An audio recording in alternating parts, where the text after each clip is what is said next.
Friends, स्वागत है आपका ब्यूटी पार्लर के ऑनलाइन कोर्स में, जिसमें हम बताएंगे कि आप घर बैठे कैसे ऑनलाइन ब्यूटी पार्लर सीख सकते हैं।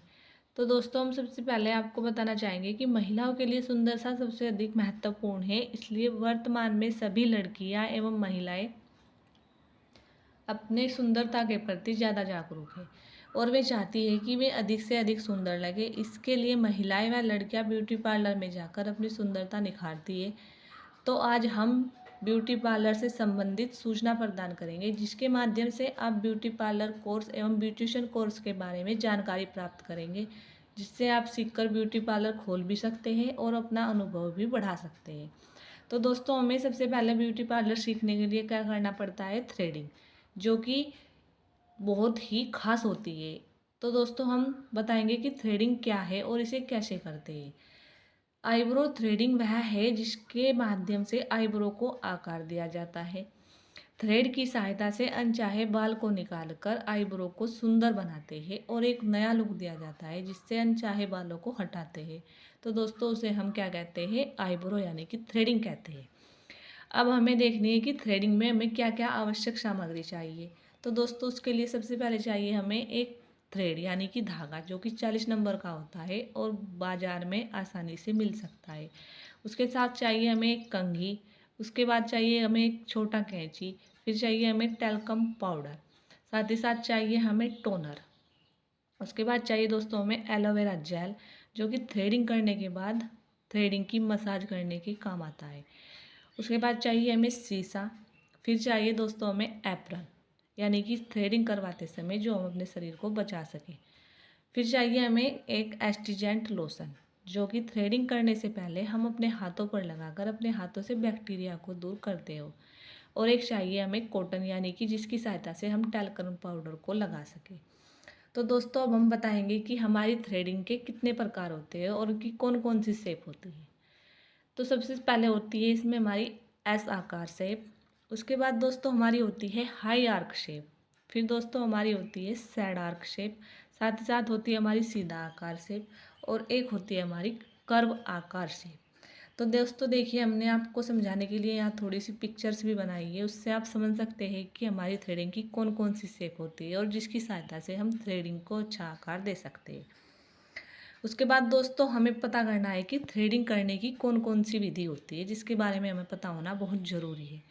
उसमें सबसे पहले थ्रेडिंग को बनाने से पूर्व एस्ट्रीजेंट लोशन का उपयोग कर हाथों की बैक्टीरिया को दूर करते हैं।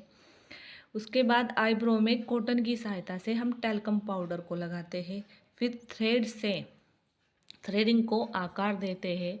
उसके बाद थ्रेड को कंघी से सीधा कर कैंची से हम एक्स्ट्रा बाल को निकालते हैं। फिर हम पलकर की सहायता से छूटे हुए बालों को भी हटा देते हैं और हम मसाज करने के लिए एलोवेरा जेल या फ्रूट क्रीम का उपयोग करते हैं, ताकि हमारी थ्रेडिंग को बनाने के बाद जो हल्की फुल्की जलन वगैरह होती है उसमें राहत मिलती है। अंत में ग्राहक को हम शीशा दिखाते हैं। तो दोस्तों, एक बात और बताएंगे हम आपको कि जिनके चेहरे पर पिंपल्स वगैरह होते हैं, उनके चेहरे पर हम थ्रेडिंग के बाद टोनर ज़रूर लगाते हैं। टोनर हमारा एक क्रीम के रूप में होता है। उसके बाद दोस्तों हम बताएंगे आपको कि थ्रेडिंग के बाद हमें कौन कौन सी देखभाल करनी चाहिए। उसमें हमें सबसे पहले देखना चाहिए कि दोस्तों 8 से 10 घंटे तक हम साबुन का प्रयोग बिल्कुल ना करें। 24 घंटे तक आई मेकअप ना करें। उसके बाद 48 घंटे तक तो ब्लीच बिल्कुल ना करें और 8 घंटे तक स्क्रब न करें। उसके बाद दोस्तों ब्लीच के बाद कभी भी थ्रेडिंग ना कराएं। अब दोस्तों हम बताएंगे कि थ्रेडिंग बनाने के लिए ध्यान देने योग्य बातें कौन कौन सी होती है। सबसे पहले होती है हमारी, हम ग्राहक को आरामदायक कुर्सी पर बैठाते हैं। फिर होती है थ्रेडिंग बनाने से पहले ग्राहक के स्किन को ऊपर को खींचने को बोलते हैं। यदि ग्राहक का नाक छोटा या चपटा हो तो आईब्रो गोलाकार बनानी चाहिए। अगर हमारी आईब्रो का सही आकार देना चाहिए। उसके बाद यदि चेहरा गोलाकार हो तो यू या वी आकार देना चाहिए। अगर आईब्रो बनाते समय दर्द हो रहा हो तो एक बाउल में हम गर्म पानी लेते हैं और उसमें नैपकिन का गीला करके उसे आईब्रो के ऊपर रखते हैं और उसके बाद हमारी आईब्रो में दर्द नहीं होता है। उसके बाद आईब्रो बनाते समय बहुत सी सावधानी बरतनी चाहिए। दोस्तों ये देखिए हमारा अगला पॉइंट है जिस पे बहुत ही ध्यान देना है आपको कि दाएं और आईब्रो को आगे आकर बनाना चाहिए और हमेशा बाईं और आईब्रो को पीछे जाकर बनाना चाहिए। तो दोस्तों इस पॉइंट पर बहुत ज़्यादा ध्यान देना। उसके आगे है दोस्तों, आईब्रो को कभी भी पतला नहीं बनाना चाहिए, हल्का सा मोटी सी शेप देनी चाहिए जिससे आईब्रो का आकार अच्छा है।